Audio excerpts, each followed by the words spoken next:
Et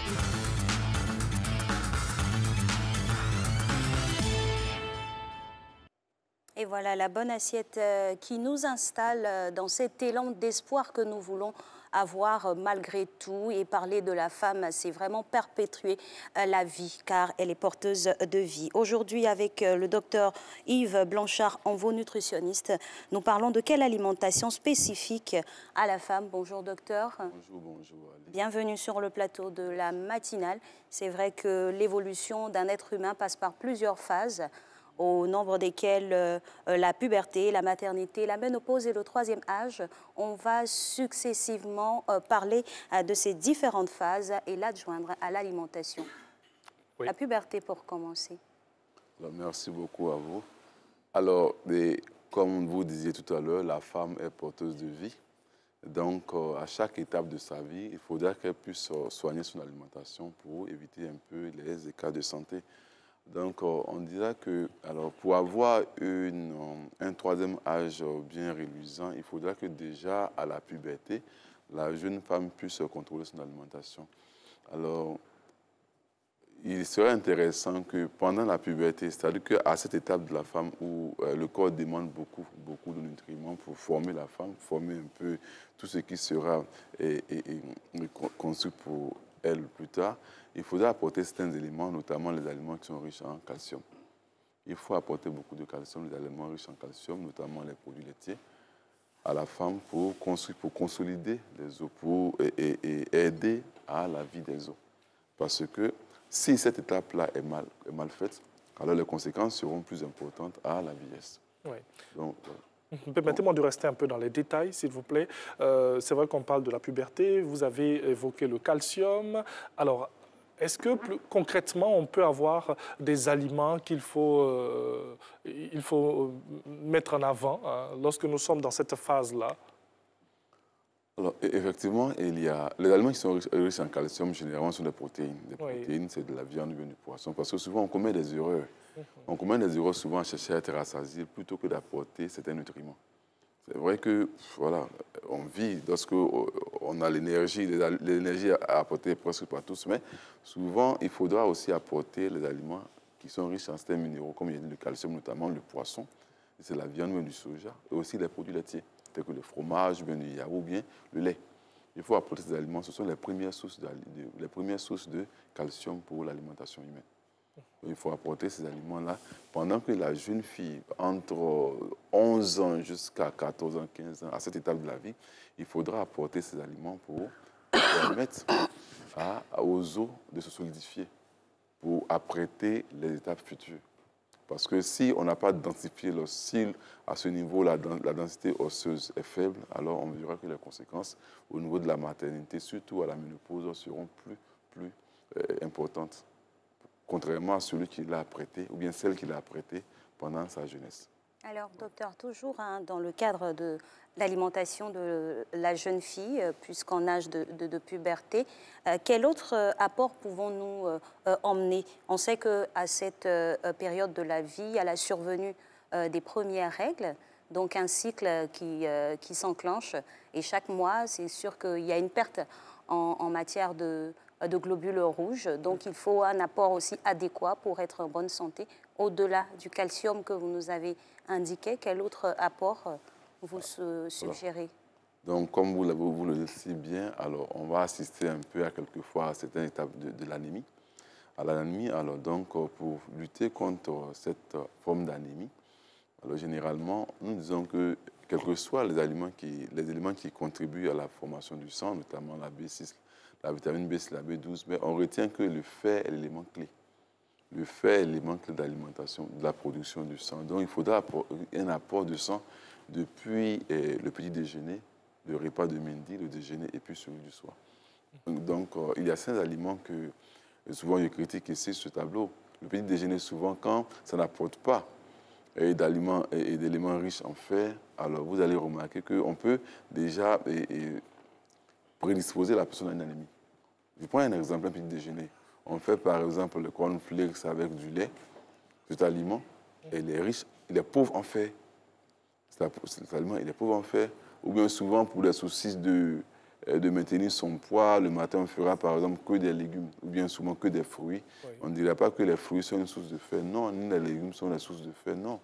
Mais les aliments qui sont riches en fer, c'est la source de protéines. C'est pourquoi il est bien d'apporter un taux important de protéines qui, à la fois, vont résoudre le problème du calcium et celui-ci du fer, pour éviter un peu de prédisposer la personne à une anémie. Oui. Alors, docteur Envo, avant de passer peut-être à une autre étape, on va encore rester dans la puberté. Généralement, il y a se laisser aller parce qu'on se dit la personne doit grandir. Voilà.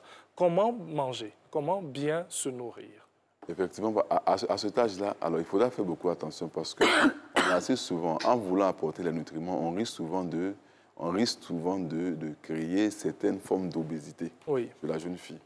Souvent, aujourd'hui, on voit souvent des jeunes filles de 12 ans, de 13 ans qui ont l'âge d'une maman, qui ont à peu près l'aspect d'une maman. Elles sont tellement grandes qu'on croit que c'est des filles de 18 ans, 19 ans.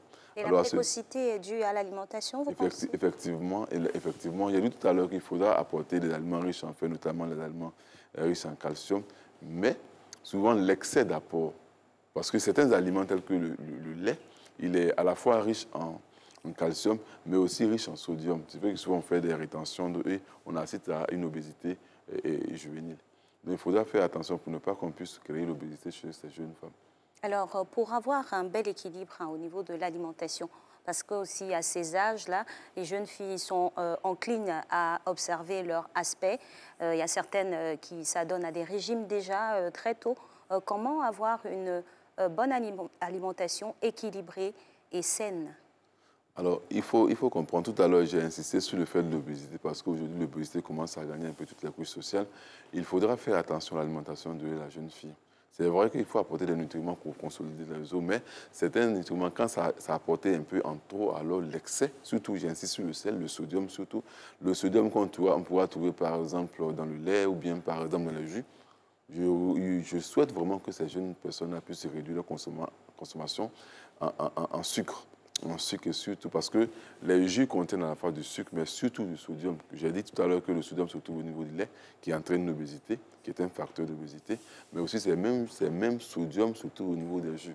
Donc, il faudra que la jeune femme, si effectivement qu'elle veut apporter les nutriments qui sont nécessaires, il sera plutôt intéressant d'apporter du calcium sous forme de protéines, c'est-à-dire que la viande, le poisson, et par exemple le fer, c'est même viande, poisson, mais aussi, si on veut apporter par exemple du calcium, de réduire leur consommation en jus de fruits, de manger le fruit lui-même en l'état. C'est-à-dire qu'en mangeant le fruit lui-même, on prend les mêmes éléments, tels que par exemple, si c'est les minéraux, on pourrait prendre les minéraux, mais prendre les minéraux sous forme de jus, alors ça apporte un élément, notamment le sodium, qui entraîne une obésité chez la jeune femme. Alors qu'une obésité chez la jeune femme pourrait aussi une obésité chez la femme qui sera en état de maternité. Bien sûr, c'est toute une chaîne. Voilà. Vous avez lâché le mot maternité. On peut peut-être passer à cette autre étape. Voilà. Après la puberté, la maternité, quelles sont les dispositions à prendre lorsqu'on arrive à ce niveau? Alors, à ce niveau, il faudra qu'on puisse prêter attention à notre corps, contrôler vraiment son corps. Parce que, alors souvent, en deux maternités, on prend du poids. Le corps est fait de sorte que pendant la maternité, alors, le corps accumule de la graisse, de l'énergie qui sera utilisée pour ce qu'on appelle l'érythropoïèse, c'est-à-dire que la production de lait pour l'enfant. Donc, c'est comme ça que Dieu a fait les choses. C'est-à-dire que et pendant la grossesse, et cette étape-là, vous allez garder de la graisse et cette graisse-là sera utilisée pour nourrir l'enfant. Ça, c'est comme ça a été établi. Mais il faudra faire attention. Parce que souvent, au cours de la maternité, au cours de la grossesse, on prend tellement de poids que souvent, on n'arrive pas souvent à l'éliminer en deux grossesses. Il faudra qu'on puisse d'abord perdre du poids. Le poids, la surcharge pondérale que nous avons eue durant la première grossesse, avant la prochaine grossesse. Et puis, on vous demande souvent que il faudra que vous vous renforcez en calcium. C'est-à-dire que pendant la maternité, pendant cette étape de la grossesse, vous avez fourni beaucoup de calcium à l'enfant qui sera en formation. C'est-à-dire que le vôtre, quand vous mangez pendant la grossesse, on vous demande par exemple, il faut un supplément en aliments riches en calcium pour consolider les os de l'enfant. Donc souvent, quand c'est insuffisant, votre calcium, vous donnez à l'enfant. Donc avant, quand vous finissez par exemple l'accouchement, avant la prochaine maternité, il faudra que vous vous renforcez en calcium avant la prochaine maternité. Parce que si vous faites plusieurs maternités sans que vous observez un peu cette étape-là, vous allez voir que lorsqu'on va tendre vers la vieillesse, vous allez sentir un peu ce déficit un peu en calcium qui va entraîner par exemple le tassement des os chez les mamans, vous les voyez un peu, parce qu'ils n'ont pas eu le temps d'observer un peu cette étape-là. Donc, ce qu'on conseille, c'est ceci. Il faudra d'abord, avant la prochaine maternité, faire d'abord l'effort de réduire le poids que nous avons pris durant la première maternité et surtout se renforcer en calcium avant la prochaine maternité. Et comment perdre ce poids-là? Parce que c'est vraiment pas évident, hein. On a l'habitude de le voir. Après une maternité, il y a des femmes qui gardent encore leur kilo de grossesse. C'est pas très évident pour tout le monde, chacun selon sa morphologie, sa physionomie. Effectivement, parce que durant la grossesse, il y a beaucoup de tendances. Vous voyez, vous les femmes, vous avez beaucoup de, non, j'ai envie de manger ceci, vous avez un peu de goût. Donc souvent, vous mangez un peu de tout, rien que pour maintenir un peu vos émotions. Mais le problème, c'est que après la maternité, certains aliments, même pendant la grossesse, souvent, certaines dames font une obésité sur la grossesse. Le poids de l'enfant évolue tellement vite, et même leur poids évolue tellement vite que souvent on leur conseille d'aller voir un nutritionniste. Pendant leur grossesse, on peut faire un régime sur la grossesse. On peut faire un régime. Donc, c'est ce qui est indiqué pour ne pas qu'on puisse prendre un excès de poids. Donc, souvent, après la maternité, on dit, venez quand on vous indique. Certaines personnes ont dit non, pour que je puisse avoir du lait, on m'a dit non de prendre du lait pour l'enfant, on m'a dit non de prendre beaucoup de lait. Mais non, il n'y a pas de relation. Vous avez eu le temps d'accumuler de la graisse et c'est cette graisse-là qui sera utilisée dans le processus de la production du lait. Donc ce n'est pas le lait que vous allez prendre pendant la grossesse qui va vous donner du lait pour l'enfant, non, rien à voir. Parce que le lait que vous allez prendre, je vous ai dit tout à l'heure que le lait en poudre surtout est un des aliments les plus riches en sodium qui existent. Voilà, le lait en poudre. Pendant que l'eau fait par exemple 12 mg de sodium, le lait en poudre fait près de 311 mg de sodium. Donc si vous avez une alimentation, non, c'est-à-dire que comme je vais avoir beaucoup de lait pour mon enfant, alors je vais prendre des aliments riches en lait. Vous allez voir que alors c'est à cela que maintenant va naître votre obésité. Voilà, okay. C'est en cela que va naître votre obésité. Merci déjà pour ce que vous êtes en train de nous dire. C'est un sujet très important et nous sommes en train de détailler comme ça certaines étapes. On a commencé par la puberté, nous sommes dans la maternité avant d'aller à la ménopause et au troisième âge avec le soutien de la réalisation. On va pousser un peu pour et bien toujours se pencher sur ce que vous êtes en train de nous dire. Généralement, dans cette étape, il y a des dames, des femmes voilà, qui utilisent des aliments tels que le souché, voilà, ce qu'on appelle chongon, ou même aussi on a de l'arachide.